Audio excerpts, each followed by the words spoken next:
Merci, monsieur le Premier adjoint. Chers collègues, je prends donc la parole ce soir pour porter la position du groupe Lille en commun durable et solidaire quant à l'adoption du compte administratif 2023.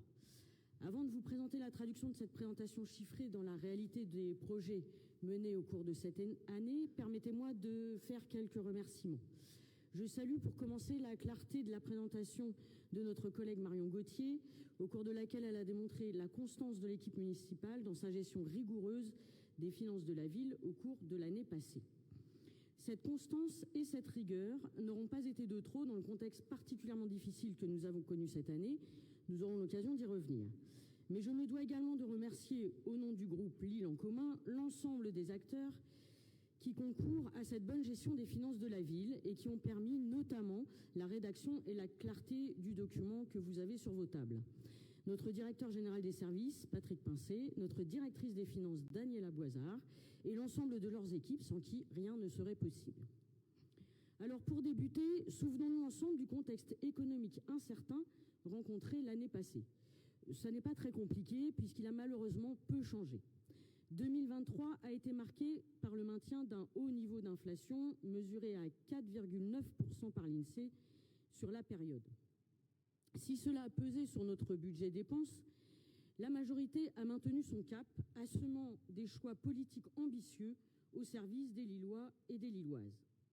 En ce sens, le compte administratif que Marion Gauthier nous a présenté il y a quelques instants traduit parfaitement l'état d'esprit qui a été le nôtre depuis le début du mandat et que nous conservons encore, du volontarisme malgré les difficultés. De ce point de vue, ce mandat nous aura fait traverser des difficultés sans pareil, avec successivement la crise Covid, la guerre aux portes de l'Europe, le retour d'une inflation historiquement élevée. Malgré cela, le maintien d'un haut niveau de service public est la boussole de notre action. Car chacun ici a conscience de l'impact de l'inflation sur les finances municipales et nous avons, dans la majorité, bien conscience que ces crises successives ont aggravé les difficultés des Lilloises et les Lillois, et en particulier des plus fragiles. Dans ce contexte, il est inenvisageable de transiger sur le service public rendu par la municipalité. La ville assume son rôle d'amortisseur social, ce qui s'illustre dans nos politiques de tarifs municipaux. Mais pour assurer ce rôle d'amortisseur social, nous nous sentons un peu seuls. En 2023, avec le filet de sécurité, nous avons pu bénéficier de recettes exceptionnelles qui ne se répéteront pas dans les mêmes proportions dans les années à venir. Force est de constater qu'il s'agit donc bel et bien d'une hausse ponctuelle de nos recettes et que le soutien de l'État reste insuffisant pour faire face à la situation sociale actuelle. Plus que jamais, dans cette période d'incertitude, et les débats actuels le montrent, nous avons besoin de services publics de qualité et de proximité. Une fois encore, nous demandons donc au gouvernement de la visibilité et du soutien pour continuer à proposer aux Lillois et aux Lilloises un service public du quotidien qui apparaît plus que jamais primordial. Malgré toutes les turbulences que nous avons traversées depuis 2020, je le redis, Covid, crise de l'énergie, guerre en Ukraine, intrusion informatique, effondrement des bâtiments, nous tenons nos engagements et notre cap, et c'est ce qui se traduit ce compte administratif. Avec plus de 91 millions d'euros en fonctionnement et en investissement confondus, consacrés à l'éducation et à la petite enfance, qui reste notre priorité, et 66,3 millions d'euros pour la proximité et la solidarité, que nous soutenons encore davantage en raison du contexte que je viens de rappeler. En matière d'investissement, nous continuons en effet de mener une politique ambitieuse. En effet, cette année fut une année record en matière de réalisation des investissements, avec 91,5 millions d'euros investis. Nous poursuivons la montée en puissance de nos investissements après plusieurs années contraintes par le contexte national et international, afin de mettre en œuvre les engagements pris devant les Lilloises et les Lillois en 2020. Parmi ces réalisations, quelques chiffres clés à retenir.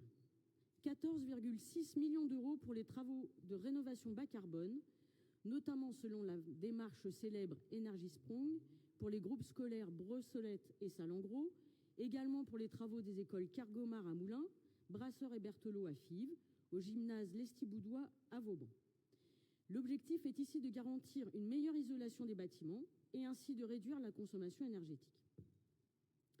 16 millions d'euros pour l'entretien du patrimoine et l'accessibilité, qui vont être détaillés dans quelques instants dans le rapport d'accessibilité par notre collègue Sylviane Delacroix. 5,7 millions d'euros consacrés aux opérations de renouvellement urbain, notamment au faubourg de Béthune. 8,7 millions d'euros pour l'apaisement de l'espace public et la création ou l'aménagement d'espaces verts. Et aussi 3,8 millions d'euros pour la solidarité, la proximité et la sécurité. 4,8 millions d'euros pour les équipements sportifs. Plus de 4 millions d'euros pour l'habitat, et notamment l'aide à l'accession sociale, les aides à la rénovation durable, la lutte contre l'habitat insalubre, qui, dans le contexte actuel de crise aiguë du logement au niveau national, apparaissent plus que jamais comme une priorité pour permettre aux Lillois et aux Lilloises de mieux vivre. Alors oui, avec ces très nombreux projets, la ville s'est légèrement réendettée en 2023.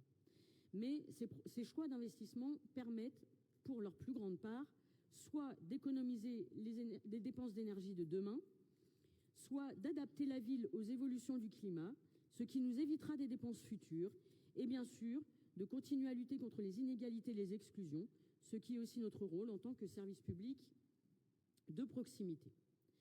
L'analyse de ce compte administratif traduit finalement le fait que nous avons, à mi-mandat déjà, mis en œuvre plus de 90% des engagements du programme municipal que nous avons tous portés autour de Martine Aubry en 2020.